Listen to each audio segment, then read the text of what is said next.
Bonjour à vous, bon peuple de Dieu. En effet, je vais vous raconter la vie du Saint Curé d'Ars.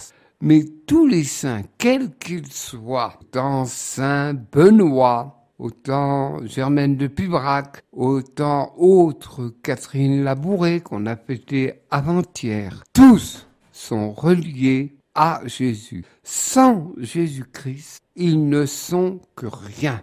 Ils sont reliés par Jésus, avec Jésus. Et bien voilà, ce jeune homme, ce petit, né en 1786, à Dardilly, il avait déjà des frères et des sœurs qui l'avaient précédé.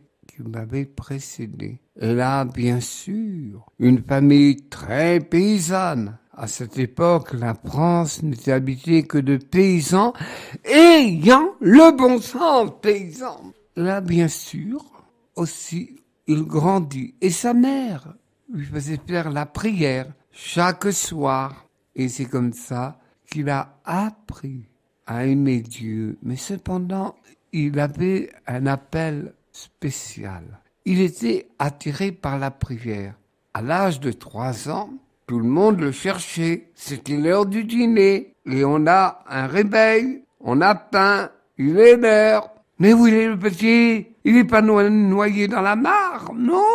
Mais les mamans ont une intuition. Elle alla regarder à l'étable. Elle voyait son petit bout de chou prier. Mais qu'est-ce que tu fais là, mon garçon? Mais maman, je prie. Mais tu sais pas que c'est l'heure de dîner? Jean-Marie, tout petit, était attiré. Cependant, dans sa petite enfance, il allait vivre quelque chose de terrible qui lui était au-dessus de ses réflexions. En effet, la Révolution française commença en 1789. Oh, c'était pas grave. Un gros chahut, grosse manifestation, la prise de Bastille. Mais c'est après que la Révolution montra son vrai visage. Et bien sûr, ça nous trouble et on n'y comprend rien, ce qui est normal. Il y avait les prêtres jureurs à la Constitution et les prêtres fidèles à Rome. C'était la plupart. Pourquoi jurer à la Constitution de l'époque? Parce que les gouvernants de l'époque voulaient faire une église nationale. Mais racontons la vie de ce petit homme. Et pour célébrer les saints mystères de la messe, ils se cachèrent soit dans les granges, soit dans les caves, et on surveillait. Ainsi, le petit Jean-Marie a vécu cette époque. Et il en fut même troublé. Mais cependant, même la famille Vianney était courageuse. On avait affiché aux portes des églises que celui qui rencontre un prêtre réfractaire opposé à la Constitution, dénoncez-le et vous gagnerez de l'argent. Ah, se dit monsieur Vianney, jamais, on sera toujours fidèle. Et au risque de leur vie, ils n'ont eu rien, mais cependant, ils étaient toujours aux aguets et très surveillés. Quand, enfin, la persécution cessa, je dis qu'historiquement, c'est pas des questions d'opinion. Grâce à Napoléon, on cessa et il permit que le culte catholique, on rouvrit les portes des églises. Ouf, ouf, enfin, on peut recélébrer. Et aussi, Jean-Marie grandissait, et même dans ce vallon de Dardilly, on allait garder vaches, ânes, moutons et roues. Et les enfants appréciaient la beauté de la nature.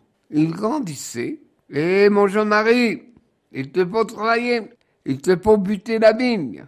Et le premier jour, c'était difficile. Maman, je suis fatigué. Mais toi, le grand frère, t'aurais pu aller à l'habitat du... Mais qu'est-ce qu'on va dire de moi? Hein? Je suis l'aîné de 2 ans de lui.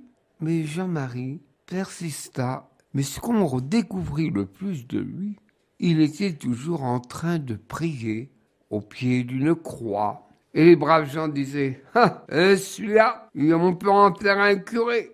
Et les croyants. et ça causait, et ça causait. Cependant, Napoléon était un mangeur d'hommes. Il a appelé beaucoup du monde paysan ses batailles, ses armées. Ah, il a gagné beaucoup de batailles. Mais cependant, la France de l'époque a payé cher. Aussi, Jean-Marie, à l'âge de 17 ans, il dit, papa, je voudrais étudier le latin. Bah, dis non, mon garçon, t'as 17 ans, t'es épais pour travailler. Et puis en plus, j'ai doté ta sœur et ça nous a coûté cher. Et même, ton frère, j'ai payé cher pour qu'il n'aille pas à l'armée. Et toi maintenant, tu veux plus rester à la maison? Écoute, il y a pas question. Tu travailleras au champ. Il est vrai qu'à cette époque, on avait besoin de main-d'œuvre. Il n'y avait pas les tracteurs, les moissonneuses, batteuses. Tout se faisait à la main. À la main. Cependant, le monde paysan, difficile à se décider. Au bout de 2 ans, alors notre Jean-Marie, il a toujours l'envie d'être prêt, d'apprendre le latin. Ben oui, lui dit sa mère, à cet âge-là, on ne change pas d'habit comme ça. Et ça m'a l'air sérieux. Oh, écoute, on peut le laisser. Notre fille, Godon, et notre garçon, ils pourront suffire à eux-mêmes.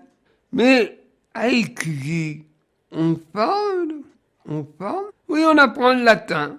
Et bien sûr, la sœur de sa maman, la tante, elle a trouvé l'abbé Vallée et lui demande, pourriez-vous vous occuper de mon enfant? Il faut qu'il apprenne le latin. Ah, il n'est pas question.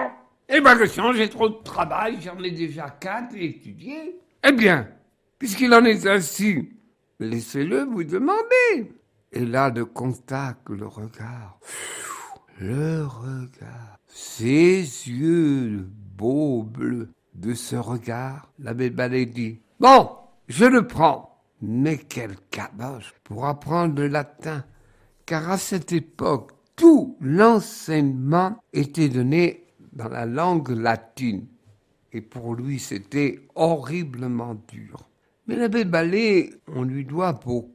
Avec grande patience, il lui a appris la philosophie, la théologie, la science de Dieu, ma langue française. Mais le latin, ça n'entrait pas. Il fit un pèlerinage à Saint-François-Régis, un grand saint du siècle précédent. Il y alla à pied avec son baluchon. Il passa par Givors, Vienne. Il y a 100 kilomètres, peut-être il devait mettre à peu près en moyenne, parce qu'on marchait bien à l'époque, 4 à 5 jours. Et cependant, la faim le tenaillait aussi. Et vous auriez pas un bout de pain, espèce de plaignant, à ton âge, mais comment se fait-il? T'es fait pour travailler, non? On travaille, nous, ben t'es comme nous. Tantôt, il y a eu des gens qui l'ont bien accueilli, tantôt, mais coriace, tenace comme il était, il arriva en pèlerinage dans l'Ardèche, prier Saint-François-Régis, et il revint sur ses pas. Mais le latin n'entrait pas. Cependant, ce prêtre, le père Ballet, qui était un homme érudit, patient, on raconte cette histoire. Dis Mathieu, tu as l'âge de 12 ans, tu as aidé ce gringalet de Jean-Marie et lui faire apprendre les déclinaisons. Et on commence. Mais voyons, Rosa, tu n'arrives pas. Il te le foutu une paire de claques bien sonnées. Surprise. Mathieu se mit à genoux. Jean-Marie se gringalait. Ah, Jean-Marie, tu es le dernier en latin, mais le premier de nous tous en dévotion, en croyance. Et moi, je te demande pardon. Dans ma tête, ça n'arrive pas à rentrer. Ce beau geste nous reste en mémoire car ils surent tous les deux se demander pardon. Cependant, Jean-Marie grandissait. Et enfin, avec ténacité, l'évêque du coin de l'époque à Lyon était le cardinal Fesch, un membre de la famille de Napoléon Ier. Et là, le cardinal dut se réfugier à Rome. Eh bien, mon garçon, vous êtes prêts pour l'ordination. Vous irez à Grenoble à pied, à peu près une centaine de kilomètres. Écueilly, la Verpillière, Bourgoin-Jallieu, bien 100 kilomètres.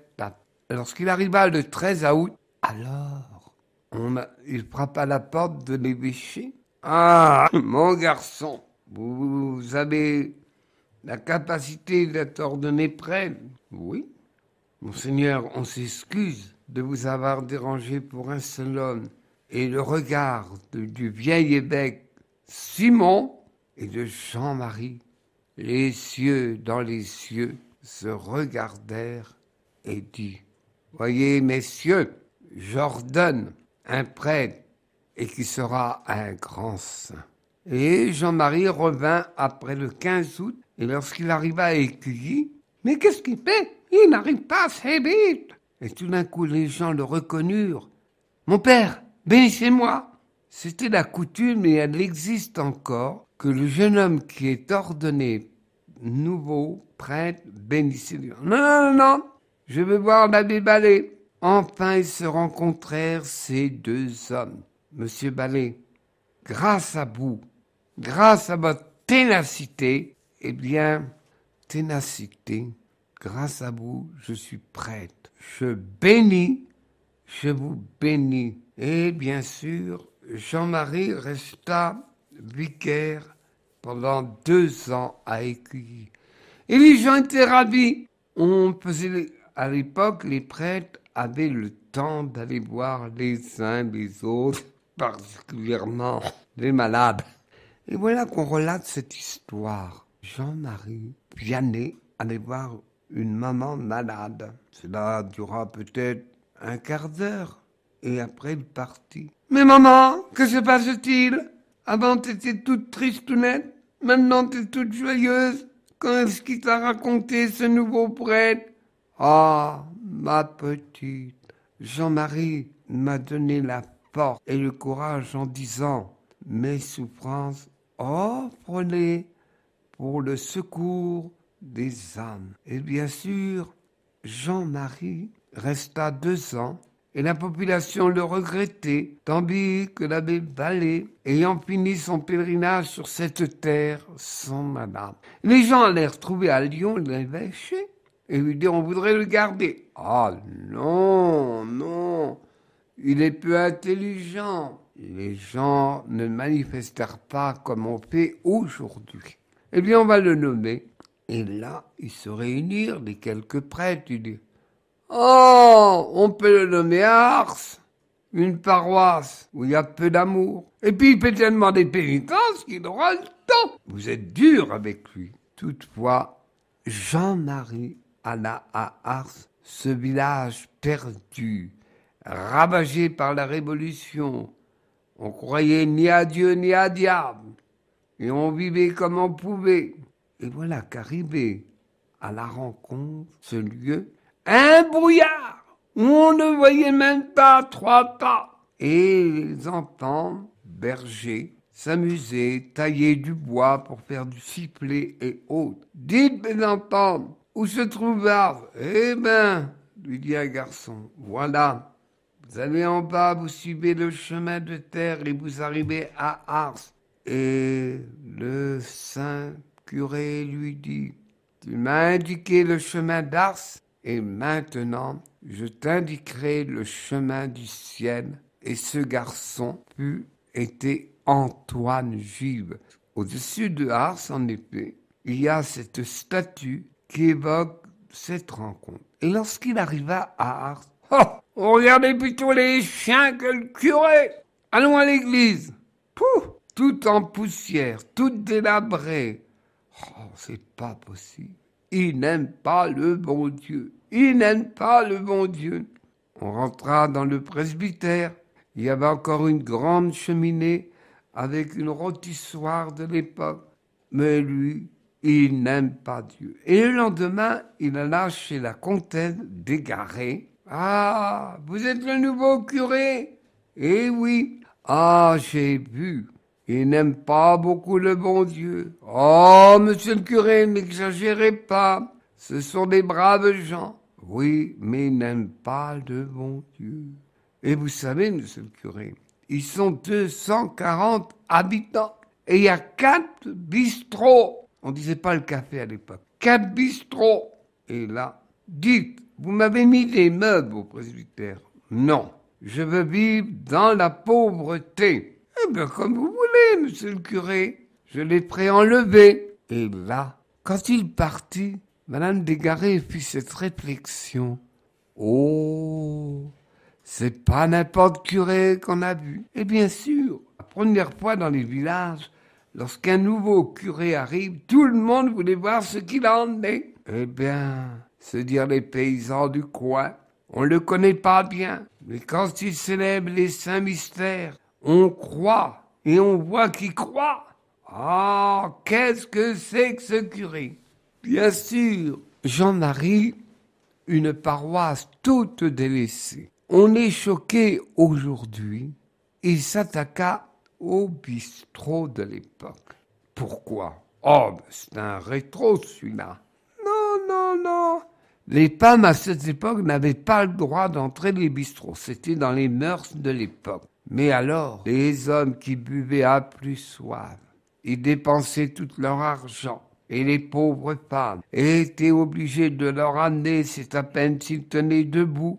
Ils gaspillaient tout l'argent et la pauvre femme avec 3 ou 4 enfants se mourait de faim.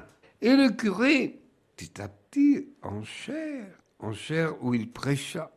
Et il dit, c'est la maison du diable, on y perd son âme et on brise des tas de familles. Mais il eut des ennuis. Dites donc, monsieur le curé! Oui, monsieur Gus, qu'y a-t-il? Vous faites de la contre-pub comme moi. Et maintenant, je suis en faillite. Et avec la patience de ce Jean-Marie Vianney. Et vous savez que les paysans, c'est tenace. Ça résiste pas à la première épreuve. Ils résistent et ils continuent. Et bien sûr, il y eut cet entretien surprenant. Aussi, de cet entretien surprenant. Ah, vous avez encore dit du mal de ma maison? Oui. Et bien maintenant, vous m'en mettez en ruine. Je sais plus rien. Ah, mais si vous voulez, je peux vous payer en bout d'ensemble dans un commerce. Ah, monsieur le curé, j'aurais pas pensé que vous étiez si bien. Eh oui, à la fin, j'en étais usé. Il buvait à pas soif. Il vomissait. Il jurait et tout. Et c'est ainsi que le curé d'Ars réussit à fermer tous les bistrots, car les pauvres gens de l'époque n'avaient que la distraction d'aller boire à plus soif. Mais aussi, le curé dut à lutter pour plusieurs choses. Les bals. Oh ben aujourd'hui, ils vivraient plus. Les boîtes de nuit, comme se dit. Et il lutta. Et même on raconte cette histoire. C'était le bal. Et à Ars, les jeunes gens des environs, venaient de loin. Allez, on va à Ars. Et ils rencontrent un violoniste. Et où allez-vous de ce pas? Je vais à Ars. Ah oui. Mais dites donc, monsieur le curé, j'ai entendu parler de vous. Il paraît que vous aimez pas les balles. Et vous allez où? Eh oui, il faut que je joue toute la journée et je n'arrête pas. Et je suis pas payé bien cher. Ah, combien vous avez? 1000. Eh ben si je vous en donne 2 fois. Ah mais vous êtes un drôle de curé, vous. J'aurais gagné ma journée sans rien faire. Et le curé fut insulté. Comment ce curé? Mais avec la ténacité, il réussit. Oh, ça s'est pas fait du jour au lendemain. Et même il y eut beaucoup d'attaques. Et même on l'attaqua contre, aujourd'hui c'est mode, contre les mauvaises mœurs. Mais on faisait une enquête. Et ainsi, une chose, les soldats passaient. Et les hommes, les petits garçons les gardaient. Mais les filles, oh, c'est pas rentable. Et elles traînaient les chemins de campagne et se mouraient. Et Jean-Marie fonda ce qu'on appelle aujourd'hui la Providence, et ces jeunes filles étaient nourries, éduquées par une maîtresse femme, Catherine Lassagne. Mais je ne pourrais pas tout vous raconter. Et le saint curé, le secret du curé, que je raconte toutes ces batailles, il fut un homme de prière. Au début, il y avait personne. Il priait jour et nuit. Et où se trouve monsieur le curé? Je n'ai pas trouvé au presbytère. Ah, il est encore à l'église. Et au bout de plusieurs années, tout Ars venait prier. Et même, il y avait une bonne entente. À Crébou, il y avait le marché aux bestiaux. Chacun y vantait, mon animal est bon, regardez. Et vous en avez la benne? Oui. Mais vous êtes d'où, vous? De Ars? Oh, j'achète les yeux fermés. À Ars, on est honnête. Ce curé avait transformé toute sa paroisse. Le travail du dimanche, je ne peux pas tout vous dire, le saint curé, c'est... il y en a tellement. Cependant, la troisième partie, si on peut dire, la partie de sa jeunesse, la partie qui va redonner vie chrétienne à cette paroisse de Ars, les pèlerins venaient et ils voulaient se confesser au saint curé d'Ars. Mais c'était dur à l'époque. Ils se levaient à 1h et à 1h, 13h comme on dirait aujourd'hui, du matin. Ils confessaient les pannes. Ensuite, les hommes, ils avaient juste le temps de manger si peu. Mais il y avait, d'ailleurs, à la gare Perrache de l'époque, vous allez où? Il y aura une diligence pour vous emmener, toutes ces dames. Écoutez, on vous donne un ticket qui sera valable 8 jours. Il fallait attendre et le saint curé redonnait la paix de l'âme avec les confessions, le pardon et de repartir de bon pied. Il y avait les gens de toute société, les marchands, le petit peuple comme on se disait à l'époque. Et il y avait un pèlerinage énorme. Il y avait parfois 400 personnes qui défilaient pour voir le curé d'Ars et surtout pour l'entendre. On garde cette réflexion. Un jour, un homme bien habillé, un chasseur, et lui dit le saint curé d'Ars, « Voyez, votre chien, il est plus beau que votre âme. » On ne sait pas comment, on dit pourquoi. L'homme a été retourné comme une crêpe, et là, il entra au monastère si austère de l'époque, Notre-Dame-des-Neiges. Il y eut de grands personnages qu'il y eut. Et aussi, il enseignait le catéchisme. On ne crayonnait pas à l'époque. On apprenait à faire le signe de croix et il leur parlait des choses simples comme il était lui-même. Même les parents, les adultes y assistaient. Ah, ce qu'il dit ce curé, on comprend. Il faut toujours un langage simple pour parler des merveilles de Dieu. Bien sûr, il avait le don des miracles. Et même une sainte qui était populaire à l'époque est dans notre département, qui est très vénérée, Sainte Philomène. Je ne vais pas vous raconter sa vie, ça va prolonger.